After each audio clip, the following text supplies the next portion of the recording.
Como todos seguramente ya saben, este sábado, este 2 de abril, fue el Día del Veterano y de los Caídos en la Guerra de Malvinas y me parecía importante, o tenía ganas, se puede decir, de dedicarle este grosas a las mujeres que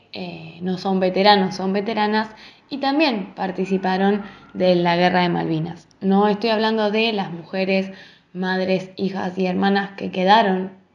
acá sin ir a la guerra, sosteniendo las familias, que también fueron muy importantes, sino de las mujeres que realmente fueron a Malvinas y ocuparon un lugar en la guerra, le pusieron el cuerpo a la guerra. Estoy hablando de enfermeras, instrumentadoras quirúrgicas, voluntarias y aspirantes de enfermería que sufrieron también y padecieron la guerra y también fueron un sostén, se puede decir, para los soldados que estaban en combate. Un grupo de mujeres argentinas, como bien decía, enfermeras, instrumentadoras, diplomáticas y técnicas, tanto civiles como militares, enfrentaron en la historia nacional, entraron en su participación en la Guerra de Malvinas, pero fueron olvidadas por, como siempre decimos, el machismo o la historia contada que solo relata una parte. Después de la recuperación de las Islas Malvinas durante la Operación Rosario, el 2 de abril de 1982, el ejército argentino montó un hospital de campaña en Puerto Argentino, cuyos quirófanos no disponían de instrumentadoras, tarea exclusiva de mujeres hasta 1985, cuando se aceptaron los primeros estudiantes varones en esa especialidad. Ninguna autoridad pareció como haber reparado en eso, haber notado ese faltante, hasta el comienzo de lo que se podría decir las hostilidades de la guerra, con los bombardeos del 1 de mayo de 1982, cuando la falta de instrumentadoras claramente dificultó la atención de los heridos que necesitaban una cirugía. Por eso, en mayo de 1982, Silvia Barrera era una instrumentadora de 23 años que llevaba trabajando 2 años en el Hospital Militar Central y estaba de novia con un médico de ese centro de salud y fue una de las 32 civiles que cumplían esa tarea en esos quirófanos y que fueron convocadas a una reunión con sus superiores. Barrera contó que cuando empezó la exposición estábamos 32 chicas en el salón y en la medida en la que nos iban poniendo al tanto de cómo estaba la situación y cuáles eran los riesgos, primero se empezaron a retirar las que tenían hijos, después las casadas o las que tenían a los padres a su cargo y al final quedamos solo 5 voluntarias. Como éramos menos que las que necesitaban, se hizo una convocatoria similar a las chicas del hospital de Campo de Mayo y de allá se sumaron unas más.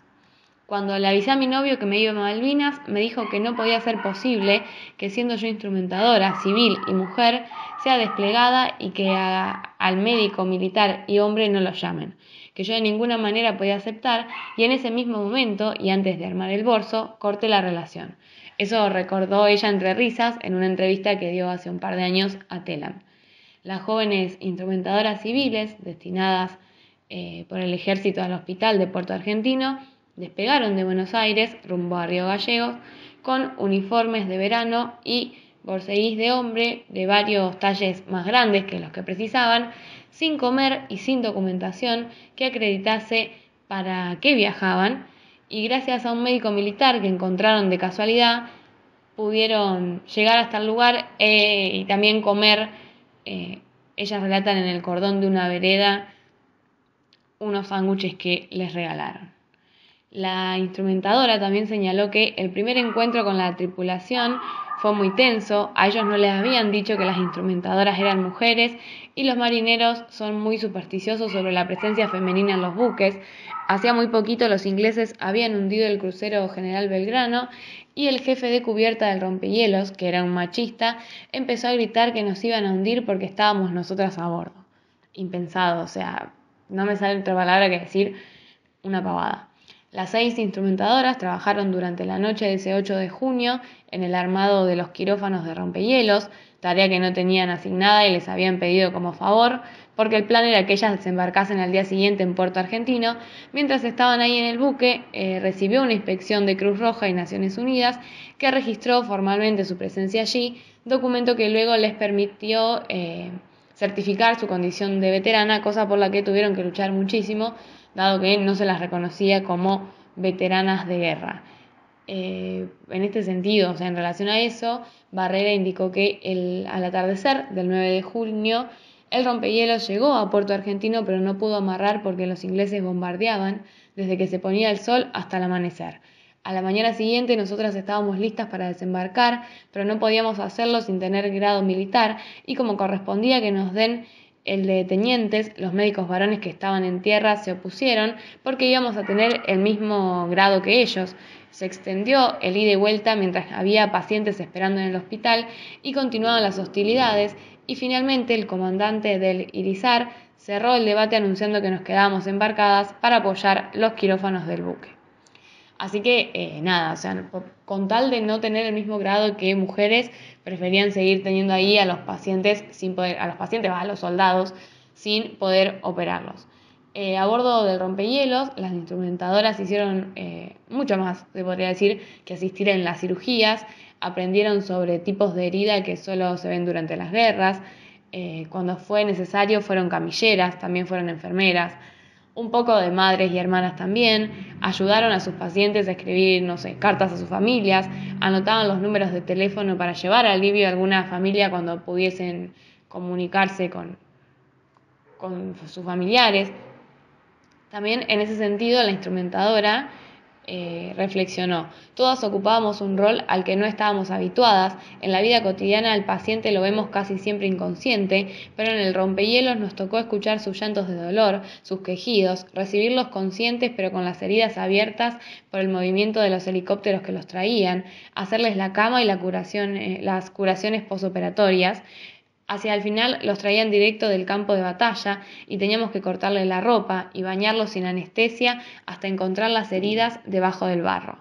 Durísimo y terrible cómo puede haber pasado tantos años sin reconocerles ese trabajo. Durante el 13 de junio las fuerzas británicas intentaron también desembarcar y utilizaron la silueta del rompehielos para ocultarse de los vigías en la costa, lo que desembocó en un tiroteo entre las tropas inglesas y la tripulación del buque, que nunca les contó del episodio a las instrumentadoras hasta años después, que ellas se enteraron por un documental. O sea, ellas estaban dentro de ese buque y nadie les avisó, y lo vieron en una película de Malvinas 20 años después. Es todo bastante terrible, y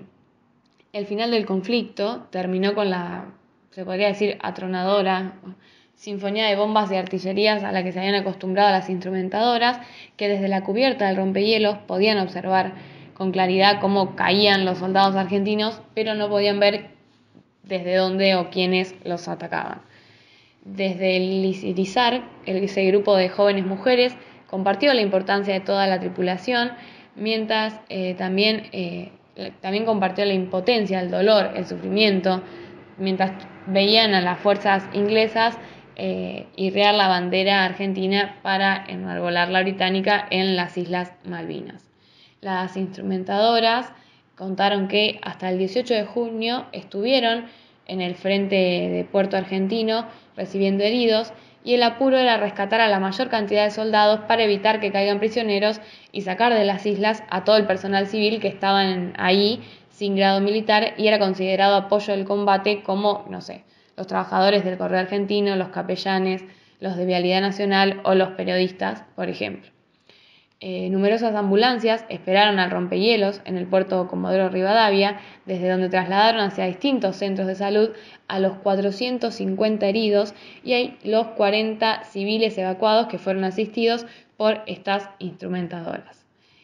Silvia, que es esta instrumentadora de la que estamos hablando, rememoró que en Comodoro Rivadavia nos subieron en un avión al que le habían sacado los asientos para cargar más gente. En el viaje nadie nos llevó el apunte y aterrizamos en Buenos Aires el domingo 20 de junio, que se celebraba el Día del Padre y el Día de la Bandera. El lunes nos reincorporamos al hospital y parecía que a nadie le importaba Malvinas. Todos hablaban de que habíamos perdido en el Mundial de España y de la visita del Papa Juan Pablo II. Era como que cargábamos con la derrota solas, reflexionó Silvia, lo que me parece durísimo. También ella dice que fue muy importante que en el 2012 el Estado Nacional las reconozca como veteranas y también a las mujeres que prestaron servicio en la Marina Mercante y el Cuerpo Diplomático, a cuales recién fueron reconocidas años más tarde. Para tener como un panorama, Barrera, junto a sus compañeras Susana Massa, María Marta Leme, Norma Etel Navarro, María Cecilia Riccieri y María Angélica Sendes, fueron las primeras mujeres en ser reconocidas como veteranas de Malvinas por el Estado argentino en 1983. Más tarde alcanzaron ese reconocimiento de parte del Poder Ejecutivo Mariana Florinda Soneira, Marta Beatriz Jiménez, Graciela Liliana Jerónimo, Doris René, Olga Graciela Cáceres, Marcia Noemí Marchesotti, María Liliana Colino, Maureen Dolan, Silvina Story y Cristina María Comac. Y en mayo de 2021, la enfermera de la Fuerza Aérea Argentina, Alicia Reynoso, que había prestado servicio durante la guerra en el Hospital Reubicable de Comodoro Rivadavia, también logró, recién en el 2021, su reconocimiento como veterana por la vía judicial, que reclamó que también hay muchas compañeras de ella que aún lo están tramitando. Por otro lado, es importante decir cómo, si bien estas mujeres fueron invisibilizadas por la historia, sí hay algunos libros o algunas autoras que tuvieron la responsabilidad de recordar a las mujeres de la historia, y por eso mencionar a la escritora Alicia Panero, que fue una de las pocas en contar la historia de las mujeres en Malvinas y una de las pocas también en darles un lugar en la historia, lo que quedaría plasmado en un libro de 270 páginas que fue publicado luego de una larga investigación sobre aquellas que desempeñaron un gran papel en la guerra en el Atlántico Sur. Se llama Mujeres Invisibles, fue editado en 2014. Es, como bien dije, de la escritora Alicia Panero y cuenta la historia de todas las mujeres que formaron parte de la Guerra de Malvinas.